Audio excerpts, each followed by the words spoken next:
So today I'm going to talk to you about my entire collection of Scream Factory Blu-rays and 4Ks. And DVDs, I guess. I have one Scream Factory DVD of Fender Bender. This is a movie that they actually produced themselves, and I have it on DVD, and from what I remember, it's pretty good. But with all that said, let's talk about the Blu-rays and 4Ks. I feel like I've been building towards this video for a long time. Let's boogie.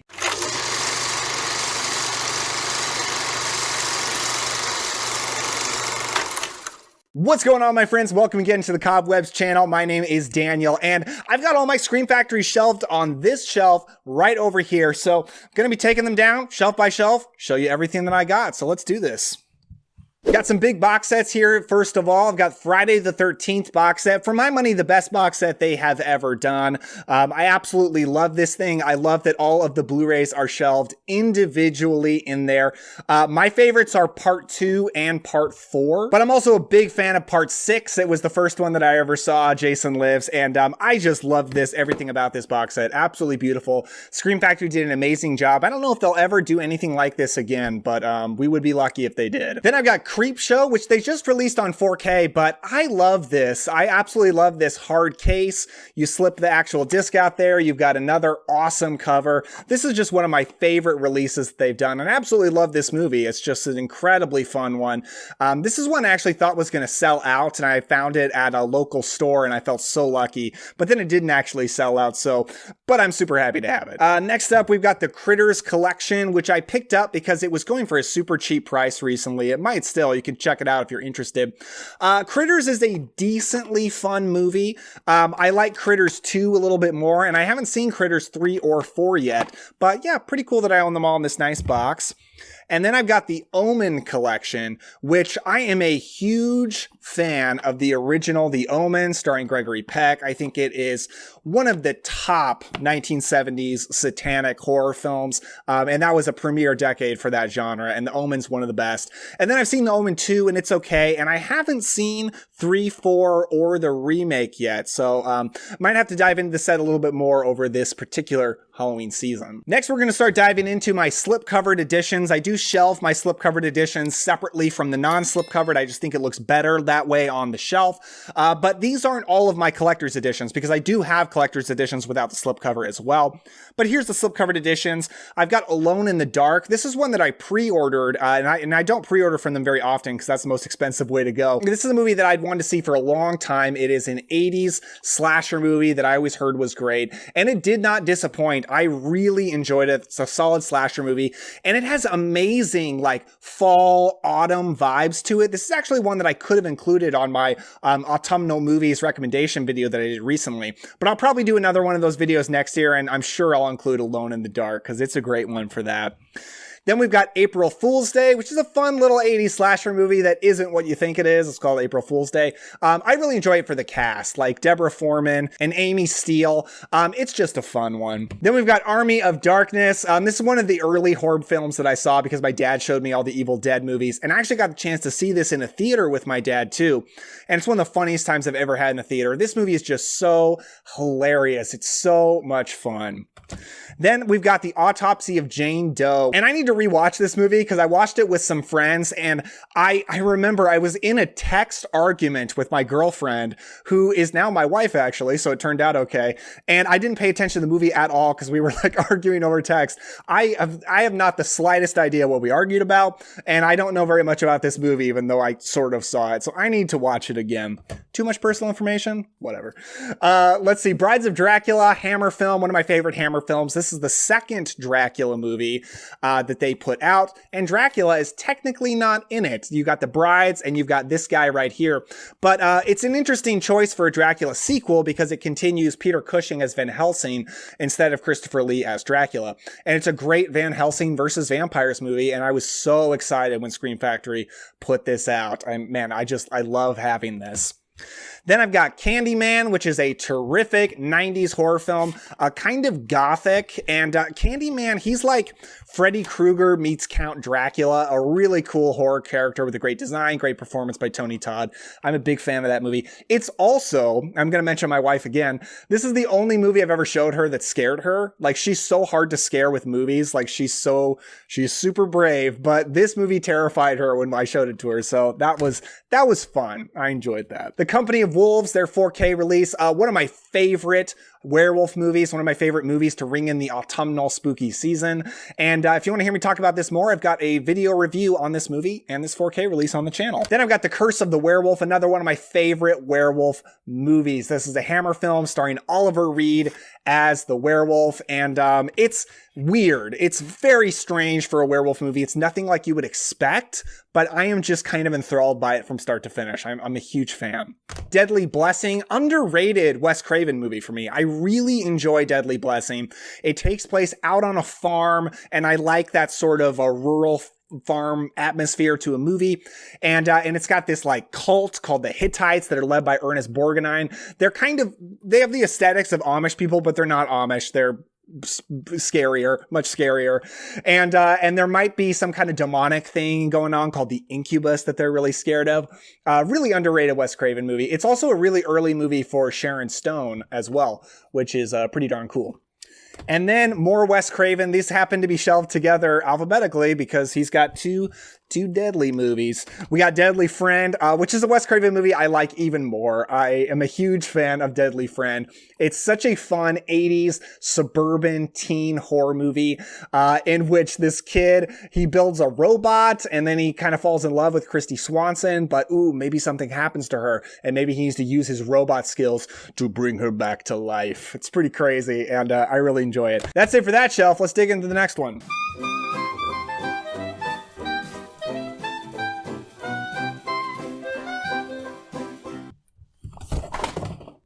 Except Dracula from 1979. This particular version of the story stars Frank Langella as Dracula. I actually got this for Christmas from my parents one year, and I love this movie. Huge fan. This Blu-ray was kind of a big deal when it came out because for a long time, the movie had only been available in a different color grading than it was originally released. When it was released in theaters, it was a very bright, colorful film, kind of like a Hammer movie. And then when it got released on physical media, most copies available were heavily desaturated color scheme, almost like Tim Burton's Sleepy Hollow. That's what the director wanted, and he changed it to that. And this Blu-ray was a big deal because you got both versions. I particularly like the theatrical version better rather than the director's edition. I like the bright, vivid, colorful one, but you have the choice. You can watch it either way. I love this version of Dracula, very romantic version of Dracula, but I think if you're a big fan of the Coppola version, I think you owe it to yourself to see this version as well, because I think that took a lot. This movie walked so that movie could run, and I still think it's a really, really good version. Really interesting stuff going on. And then more Hammer movies. We've got The Evil of Frankenstein, which is not one of my favorite Frankenstein movies. It's, for a while, the Frankenstein movies were very different from the Universal versions. The Hammer ones were. But this is where they finally were able to work with Universal. They got the rights to use like Universal's iconography of the flat top Frankenstein, the electricity and all that kind of stuff that James Whale brought with the Universal Monsters version. And it just ended up being kind of a cheap knockoff of a Universal Frankenstein movie. Doesn't really work for me, but I do love that cover. I think that looks really cool. One of my favorite Hammer Frankenstein movies is Frankenstein Created Woman. Very unique movie where Frankenstein starts dabbling in the transference of the soul, and it becomes a very much a revenge movie of a person who was killed and wronged, having his soul transferred into a woman, and then carries out his revenge. It's a strange movie and one that I love. I think it's fantastic. Then we've got From Beyond. This is one of my favorite movies of all time, and this is one of the early Scream Factory editions, and I got it so long ago, and I'm really, really happy to have it. This has since been released on 4K by Vinegar Syndrome, but I'm very nostalgic about this release. I've had it forever. It's been out of print for a long time, and it's just cool to have the slip-covered edition because it's very rare by this point.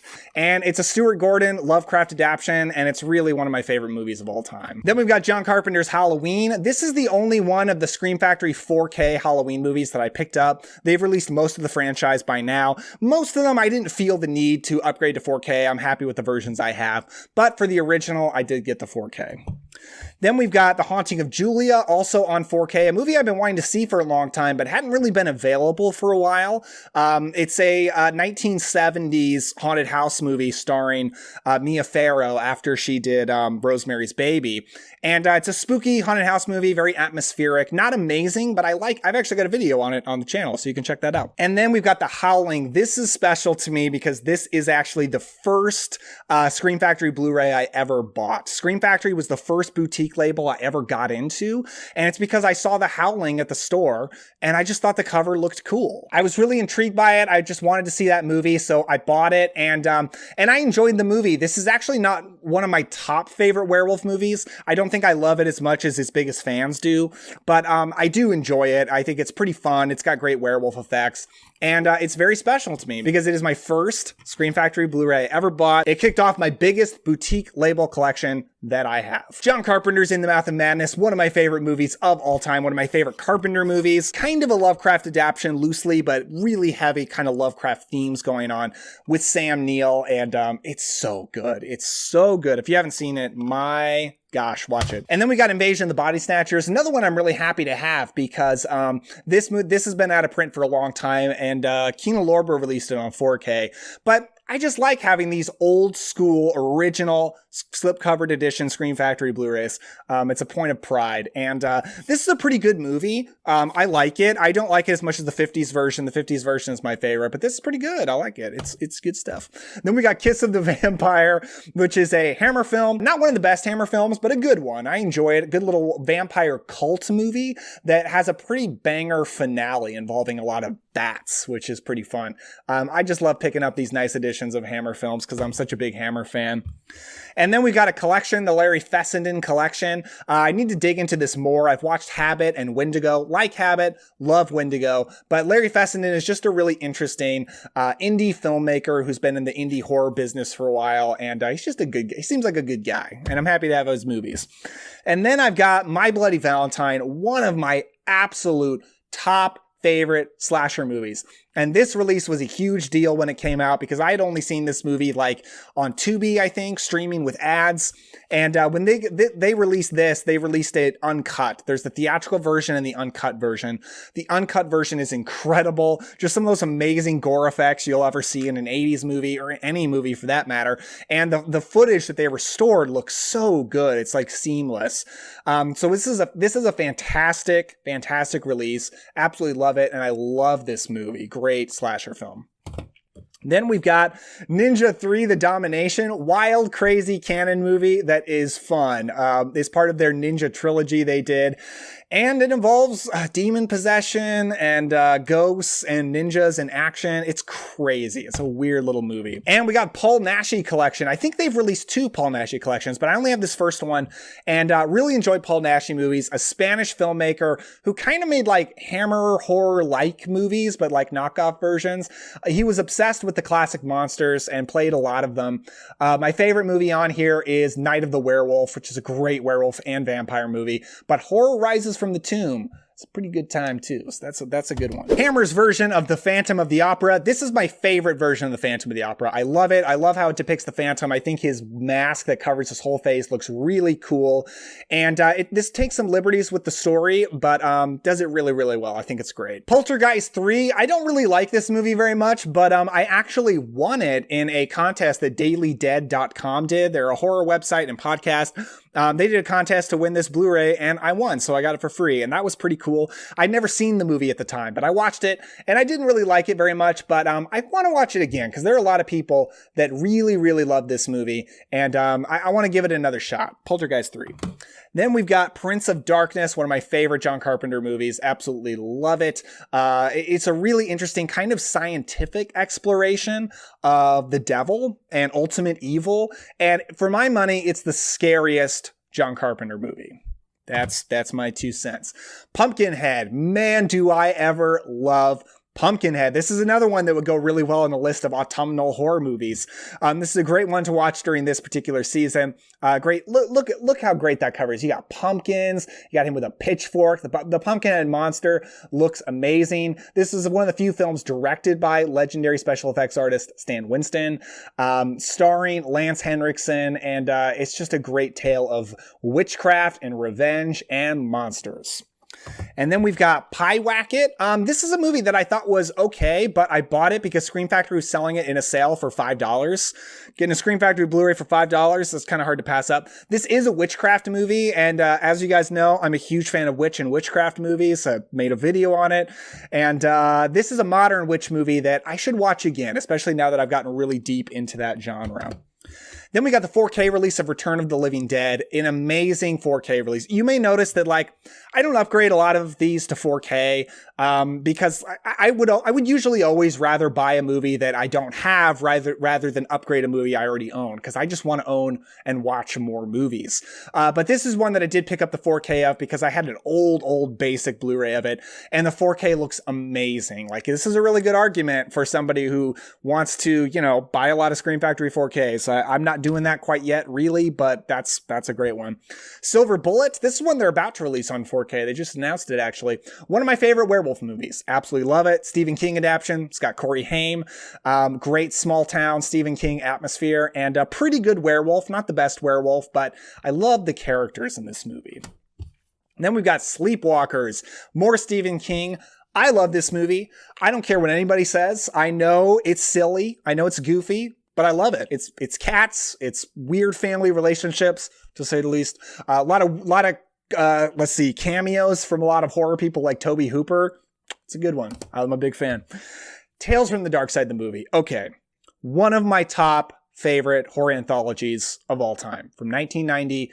Could not love this movie more. 3 stories. They're all great. Amazing horror anthology. I'm a big fan of the horror anthology genre. This is one of the very best. Then we've got Tales from the Hood, another horror anthology, and this is pretty good. I like it. It's really good, in fact. Most all of the segments are pretty darn good. Yeah, I like it. It's a good movie. Then we've got Terror Train. This is another old school Scream Factory slipcovered edition. It's way out of print. Kina Lorber has since put this out, but I'm happy to own this. Not a great movie, but an 80s slasher is kind of always pretty easy for me to put on, and I could put this on most of the time, even though it's not great. John Carpenter's The Thing. I think this looks amazing. I know this has since been released on 4K by like Arrow, I think, and people swear by that, but I can't even imagine this movie looking better than the Scream Factory 4K. And this is one of the best John Carpenter movies. Some people say it's the best horror film of all time. You be the judge. Great movie. And then we've got 13 Ghosts, a blind buy for me. I had never seen this movie. And it's a Dark Castle movie. I really like Dark Castle, 2000s weird, wacky horror movies. And it's got Matthew Lillard. It's fun. It's a remake of the William Castle 13 Ghosts, and it's gross and weird, and I like it. Then we've got Universal Horror Collection, Volume 1, which is definitely the best one that I have seen. The Black Cat's probably the best movie they've ever released on any of these Universal Horror Collections. That one's great. We got Volume 2. Volume 2, in which Murders in the Zoo. Terrific. Mad Ghouls okay. I need to watch the other 2. And then I've got Volume 6, which I picked up for Shadow of the Cat because it's one of the only Hammer horror films I hadn't seen. So I bought this to check that out, and it wasn't very good, but The Black Castle is okay. Cult of the Cobra, I actually really like. That ended up being the surprising standout, and I still need to watch The Thing That Couldn't Die. Maybe this is the season. And then there are Vincent Price collections. Let's see, I'm just going to grab all of them here. Volume 1, Volume 2, Volume 3. I think I was one of the last people in the world to get Volume 2 for a decent price. For some reason, I didn't buy it for a while, but I got it on eBay like right after it sold out, and it's a little bit damaged, but hey, I've got it. And these are amazing. I love Vincent Price so much. I love that I own so many of his movies with these 3 collections, so very happy to have them.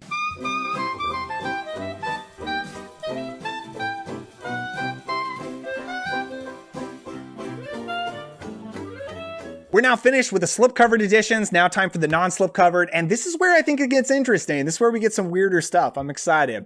The Abominable Snowman of the Himalayas. This is a Hammer film, one of their early black and white films directed by Val Guest. And it's good. I don't completely love it because it could definitely be slow sometimes. But the ending payoff where you finally get to the Abominable Snowman pays off. It delivers. It's really good.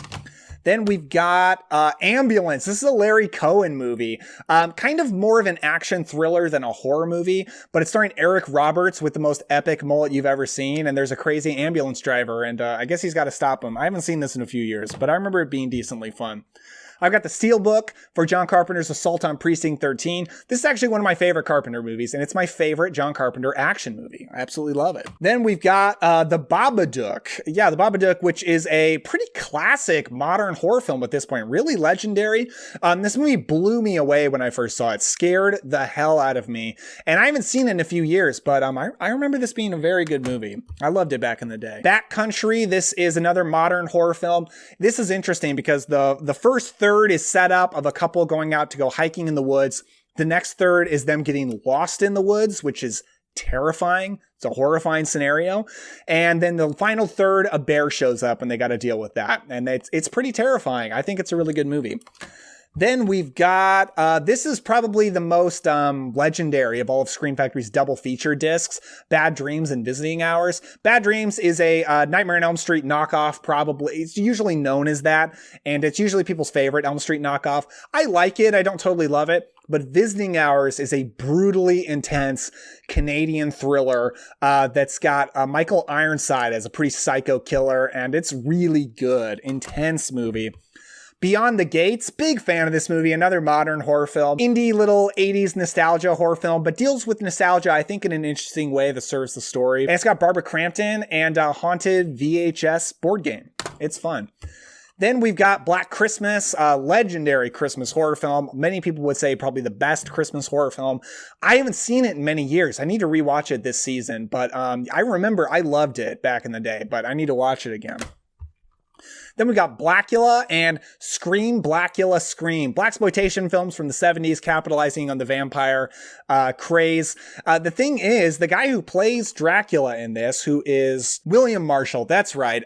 He's actually a really good Dracula. Technically, he's not Dracula, but a great version of Dracula. Blackula's a pretty good movie. I still haven't seen the sequel, Scream, Blackula, Scream. I need to check it out. Then we got Body Bags, a horror anthology. 2 segments are directed by John Carpenter, 1 by Tobe Hooper. It's really good. I think it's pretty great. Really enjoy it. Body Parts. This is an interesting movie. If you've ever seen Mad Love from the 1930s with Peter Lorre, where he basically puts the hands, does a surgery operation to replace the hands on a guy, and he discovers they're the hands of a murderer and lead him to kill. This is kind of a remake of that, and it's starring Jeff Fahey, and I really like it. I've only seen it once, but this is kind of ripe for a rewatch. I enjoy this movie. Then we've got The Body Snatcher, a Val Lewton film with Boris Karloff. Very morbid, very dark, good Boris Karloff horror. Gotta love Val Lewton. And we've got Bubba Hotep. I actually saw this when I was a kid with my dad because we went on a binge of Bruce Campbell movies because we're big Bruce Campbell fans because of like The Evil Dead and because of Briscoe County Jr., classic TV show he was in that didn't last long but was great. Anyway, we watched Bubba Hotep. We thought it was terrible, but a lot of people enjoy this now, and I now like the director, Don Coscarelli, because of the Phantasm movies. So I want to rewatch it because I was not as enlightened about, B-tier goofy cinema. And I'm much more used to that kind of thing now. So I need to watch it again. The Burning, this just got released on 4K. People say it's an amazing 4K transfer, but I like this movie. I don't completely love it. 80s camp slasher. And I think I'm good with this. This is another one of those just old school Scream Factory releases that I'm pretty psyched to have. Amazing poster, by the way. Like, how good is that poster? So good. Then we have got Captain Kronos, Vampire Hunter, another Hammer film. This is a Hammer film I have never liked as much as everybody else. I think it's okay. Problem is, I don't really like the character of Captain Kronos. He's really boring, and the vampire stuff in this is not like classic vampire stuff. It's changed quite a bit and it's not as cool. Double feature of Cellar Dweller and Catacombs. I now own Cellar Dweller in the recent Arrow Video Inside the Video Store box set. That's pretty great. But I haven't watched Catacombs yet. I've heard it's a pretty gothic movie, and I love gothic cinema, so I need to watch that. Cherry Falls. Crazy. Either 90s or 2000s. 2000, exactly. Slasher film that subverts the trope of the killer killing the teenagers that have sex, and instead this is about a killer in town who is killing virgins, and that leads to some interesting developments. It's a weird movie. It's starring Brittany Murphy, may she rest in peace. She was awesome, and it's pretty entertaining. Good entertaining movie for sure. Then we've got The Craft, which is a great witch movie from the 90s. I really enjoy The Craft, about teenagers who form a coven, and good witchcraft stuff. Very much a post-Scream kind of a movie. It's even got Neve Campbell in it. Yeah, I dig this movie. I always have a good time with it. George Romero's Day of the Dead. I still haven't opened this. I've watched it a few times, but I've never watched it since finally buying the Blu-ray. But it's a great George Romero zombie movie, his third zombie movie.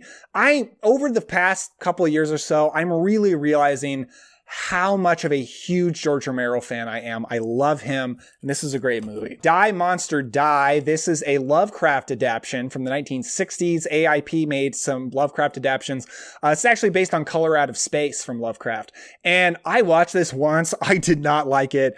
Did not like it at all. Thought it was really boring. Almost sold this Blu-ray off, but I might want to revisit it one day because I do love 60s horror, and I've been thinking about maybe doing a video on the AIP 60s, 70s Lovecraft movies. So this will come in handy if I do that video. The Doctor and the Devils. This is on my watch list for this Halloween, and I'm really excited to watch it. Dr. Jekyll and Sister Hyde. One of my favorite Hammer movies. Love this film. It is basically it's a collection of, it's a Dr. Jekyll and Mr. Hyde movie, of course, but it is also a Jack the Ripper movie and a Burke and Hare movie. So it's a lot of classic Gothic stories all in one, all in this weird package. This, for my money, this is the best Ralph Bates ever was in a Hammer movie. He's so good in this. Love that. Love that movie. Then we've got The Exorcist 3, which I've only seen once, and I haven't rewatched it since I bought the Blu-ray. But I loved this movie. I absolutely loved it. I think I like it more than the original Exorcist, but I need to give it another watch. I think I'll watch it again this season. Great George C. Scott movie.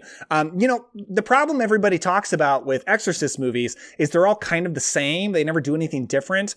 This movie is different. This movie finds a way to make a very different, very unique demon possession movie, and I love it. And then the last movie on the shelf, Eyes of a Stranger, which is a 80s slasher movie, but kind of also a thriller. Not a typical slasher movie by any means, and it's very intense and messed up and great. Oh, and then I've kind of got this displayed here. I've got the Fly collection, which is one of my favorite box sets that I own. I love the Fly franchise. This has the original The Fly, which to this day is the scariest movie I've ever seen because I saw it when I was a kid and it terrified me.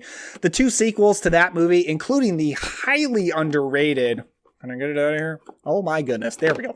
Curse of the Fly, which is a great movie, and it's probably the least well-known of all of them, but I think it's really good. And the Cronenberg film and the sequel, The Fly 2. I love the Fly movies. Really, really happy to own this amazing box set. And actually bought this at Walmart. Back in the day when you could buy something cool like this at Walmart. I feel like those days are over. Oh my gosh, there's so many of these. I need to go so much faster. There's so many of these. Okay, Hammer film, Fear in the Night. I actually never finished this movie. I watched like half of it. I was really bored, but I need to finish it up and check it out. So we have got Firestarter. Oh, that's kind of an okay movie. Stephen King adaptation, directed by Mark L. Lester. Was going to be directed by John Carpenter, but that fell through. And he ended up doing the score for the Firestarter remake, which is kind of an interesting fact. And then we've got Final Exam. This is kind of one of my favorite underrated 80s slasher movies. It's got a very boring killer. There's nothing interesting with the killer, but I really like the characters and the college set atmosphere. I think it's really good. And we've got The Fog, one of my favorite movies of all time. John Carpenter, almost my favorite Carpenter movie. I love The Fog so much. Just did a podcast on it on the COBWEBs podcast, so you can check that out if you want. The Funhouse. This is also one of the old school original Scream Factory releases. This is a Tobe Hooper slasher movie that takes place at a carnival. I love this movie. It might be my favorite Tobe Hooper movie. I think it's incredible. Oh, and there on the back, you can see the killer who wears a Frankenstein mask. And come on, how do I not love that? You know that's my thing. Oh, and then we've got their releases of Halloween 2 and Halloween 3, the first Blu-ray Scream Factory put out. I'm very nostalgic about these. I love them. I will never get rid of them. Didn't upgrade them to 4K, but even if I do one day, I will never get rid of these because I feel very, very sentimental about these two releases. They're wonderful, and I love these movies, especially Halloween 3. The Hills Run Red, which is a 2000 slasher movie from Dark Castle. Really savage, a shocking movie that goes way farther than you would guess. And it's got a commentary, including Patrick Bromley, who's a podcaster I've listened to for a long time. I've actually talked to him on my podcast before. So that's really cool that he got to do this. And then we've got Horror of Frankenstein, one of my least favorite Hammer movies, like one of my top least favorite or bottom least. I don't like this movie at all. It's a Frankenstein reboot starring Ralph Bates as Frankenstein. This movie makes me unhappy. And I own it on Blu-ray anyway, so I kind of became a completionist almost with their Hammer releases. The House That Dripped Blood, Amicus. I need to do a video one day on Amicus anthologies. 70s anthology horror, all put out by Amicus, mostly have Peter Cushing. Love these movies. This is probably my favorite Amicus anthology. I love it. I think every segment is great. And then we've got The House That Screamed, which it's on my watch list for this October, and people in the comment section on an earlier video were telling me it's really great, so I'm really looking forward to it. And then we've got I Come in Peace. This is a really fun 90s action movie, but kind of an action sci-fi kind of a movie, also known as Dark Angel. But I prefer the title I Come in Peace, so I have that. Really fun movie. Madman. That's a really interesting movie from the same director as The Gate. I haven't seen it in years. I need to watch it again. But a woman reads a lot of horror books, and one of the horror characters comes to life. That's my memory of it. But I really enjoyed it back in the day. And then, oh man, this movie's really good. I Saw What You Did. This is a William Castle movie. I really enjoyed this. There's not a lot of 1950s or 1960s black and white teen horror movies. And that's what this is. It's a teen horror movie. And there's some stuff in this movie that makes me think it was kind of influential on Halloween. So I highly recommend it. I'm a big fan. Then we've got Island of Terror on my watch list for this year, directed by Terrence Fisher, one of the best Hammer directors. So really looking forward to that. And Killer Party. That's a fun slasher movie. Not great by any means, but I blind bought it because I love 80s slasher films. I remember this having good Halloween atmosphere too. I think it's at a Halloween part. Oh no, it says April Fool's Day. Huh, I thought it was Halloween. Anyway, I remember enjoying it. Then we've got The Legend of Hell House. This is an adaptation of the Shirley Jackson Haunting of Hill House story. Not a particularly great one. It's got Roddy McDowall, which is cool. I didn't love this one, but I held on to the Blu-ray because it's 70s haunted house horror. I might rewatch it one of these days. Oh man, okay. Next stack over here. What do we got? Legend of the Seven Golden Vampires, the last of the Hammer Dracula films. It's a collaboration between Hammer and Shaw Brothers. It's got Dracula, it's got Kung Fu, it's got Chinese hopping vampires. It's a pretty good time. Life Force. If The Funhouse isn't my favorite Tobe Hooper movie, then it's probably this. Kind of a riff on Alien, but also on Hammer vampire movies. This was kind of Tobe Hooper's homage to Hammer vampire films, but in this, it's space vampires. This was an incredibly expensive movie, and it's all on the screen. The special effects are amazing, and it's such a weird, wacky cult movie. It lost the studio canon so much money. But I'm glad it was made because I love it. Lust for a Vampire. This is a Hammer vampire movie, and I remember having a pretty good time with it, but I've been wanting to rewatch it because it's a Hammer vampire film I've only seen once, so I need to check it out again. Mad Max, come on, it's a classic, it's good stuff. And Memoirs of an Invisible Man. This is one of the lesser liked John Carpenter movies. I've only seen it once, but I remember I really enjoyed it. So I think I'm on the positive end for this one. And then Motel Hell, another old school Scream Factory release. Pretty fun 80s movie about a farm where maybe they just kill people and harvest them and sell them for meat. There's some weird stuff going on in this movie. Really weird stuff. Very strange. It's very entertaining. It's got a great sense of humor to it. The Hammer Mummy film, The Mummy Shroud. I had a good time with this one. I thought the Mummy looked kind of cool in this. Murders in the Rue Morgue, 1930s Edgar Allan Poe adaptation with Bela Lugosi. Very cool that Scream Factory put this out. Very happy to have it. Night of the Comet, one of my favorite movies of all time. One of my favorite teen movies, one of my favorite zombie movies, post-apocalyptic. Amazing soundtrack. It's got so much going on that I love so much. Then we've got the Steelbook for Night of the Demon. This is coming out this October on 4K, along with Night of the Demon 2 and 3. But I love this movie. I think it's super fun. I watched it with a bunch of friends last Halloween season, and we just had a blast. It's a great time.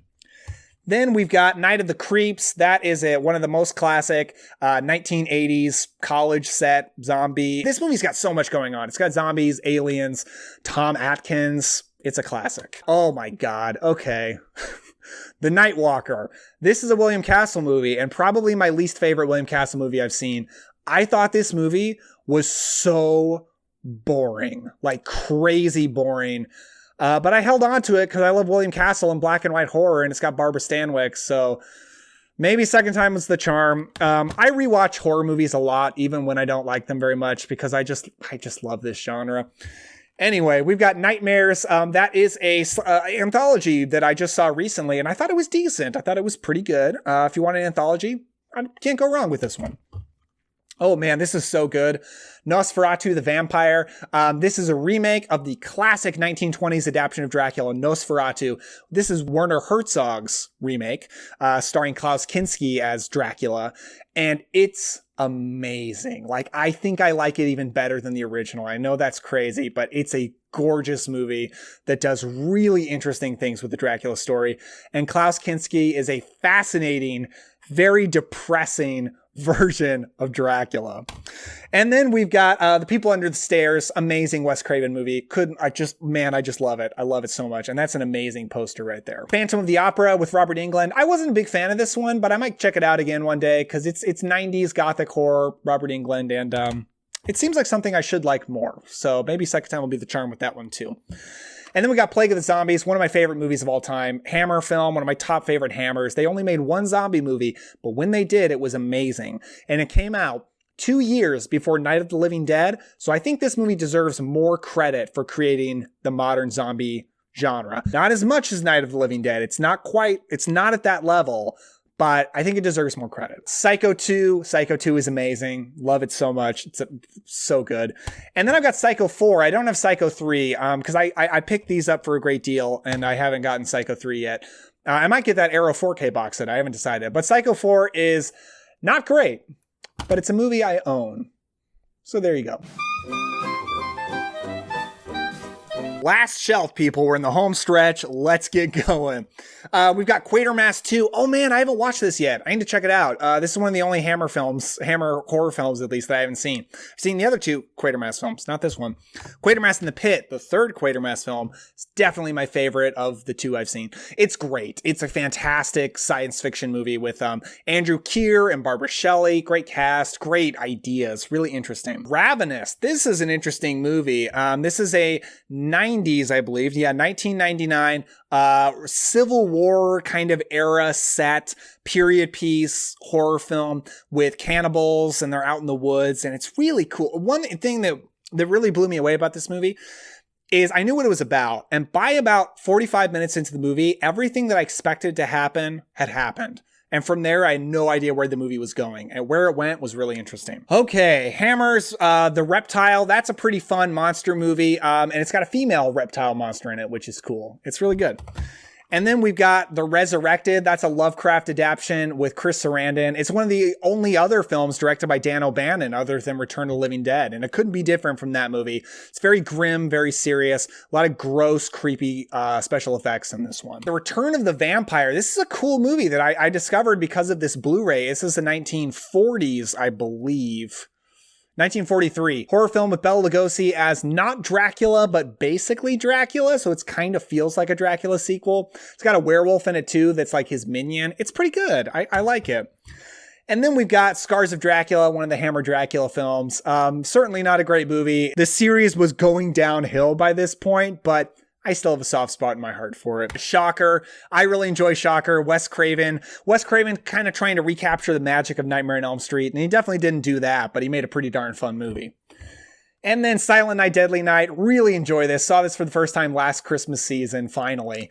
And thought it was really fun. And this release has a uncut version that has a lot of gore in it that the theatrical version doesn't have, which is pretty cool. Sleepaway Camp, oh man, such a classic 80s slasher movie. Bizarre, weird movie that I enjoy so much. Angela, come on, how do you not love it? Someone's Watching Me, John Carpenter TV movie, really good, like underrated. I highly recommend checking it out if you haven't seen it. It's a stalker thriller kind of a movie, and John Carpenter directs the hell out of it. Good performances in this one too, for sure.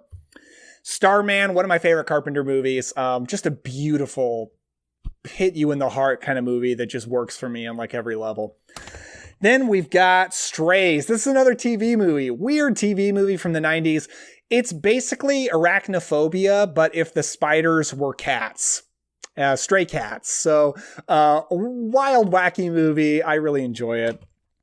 And then we got a double feature of Amicus anthologies, Tales from the Crypt, which I love, Vault of Horror, which I don't, and I've seen it a few times trying to see why everyone else likes it, and I just don't like it. Tales from the Crypt, Demon Knight, fantastic when they took the Tales from the Crypt TV series to the big screen. Really fun movie. They Live, amazing John Carpenter film. I've seen this movie so many times. I just love it. Roddy Piper, he's all out of bubblegum. What can I say? This is a cool release. 1950s sci-fi movie, This Island Earth. Really beautiful movie. So I'm really glad I have it in a nice Blu-ray edition. And it's got some great special features on there too. So I'm super happy to own this. You know, I kind of forgot that I still have this. Okay, The Tingler, William Castle movie. Love this movie, but I actually have it in Indicator William Castle box set.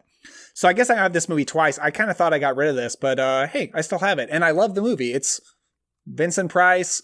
There's a tingler on your back. It's awesome. Then we've got To the Devil a Daughter. That's one of the last Hammer films. And it's kind of a gross, sleazy, satanic movie. I wasn't a big fan of it, but it's got Richard Widmark, which is pretty cool. And it's got Christopher Lee. So kind of an interesting little Satan movie, but it's definitely not as good as like The Devil Rides Out for sure. And we've got Trick or Treat. My wife and I watch this every Halloween night. I love this movie. It's an incredible Halloween set horror anthology. You can't walk into a Spirit Halloween and not be smacked in the face with this movie everywhere you look. The Vampire Lovers. They've since released this on a collector's edition, actually, but this was their first release. I think this is the first Hammer movie they ever put out. And I love The Vampire Lovers. It's a great adaptation of the Carmilla story starring Ingrid Pitt. It's got Peter Cushing in it.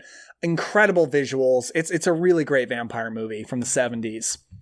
And then John Carpenter's Village of the Damned. Love this movie. I do. I think it's really underrated. And we've got Witchboard. My dad for years told me about this movie and how he saw it when he was young and it really scared him. So I picked up the Blu-ray and we watched it together because he always told me about it. And we were both kind of surprised to find it's a really goofy movie. But I actually just rewatched it fairly recently and I do enjoy it, even though it's definitely not particularly good, but I definitely enjoy it. The Witches from Hammer, starring Joan Fontaine. I made a video on classic witch movies recently, a top 15 list, and a lot of people in the comments were questioning why I didn't put this on there. And the reason is I've only seen it once. I didn't like it very much, but I did mean to rewatch it before doing that video, and I never got around to it. But I do plan to rewatch it soon because I want to see I want to see if I'm wrong about it. And if everyone in the comments, you know, they're seeing a great movie in there that I didn't quite see the first time. That's it, folks. Yeah, that's my Scream Factory collection. Do I have any up there? No? That's it. Okay, thank you all so much for watching my entire collection of my Scream Factory Blu-rays. If you haven't yet, check out my recent video on COBWEB, which is a recent horror film that I got on Blu-ray and absolutely loved. So I got a video review for that on the channel. Subscribe if you haven't yet. Like this video if you enjoyed it. Thank you so much for supporting this channel. The growth that I've seen on this channel recently has been astounding. Thank you so much for supporting me. I love doing this, and I really appreciate that you like watching it. So thank you so much. Go out there, have some fun today, and I will see you next time.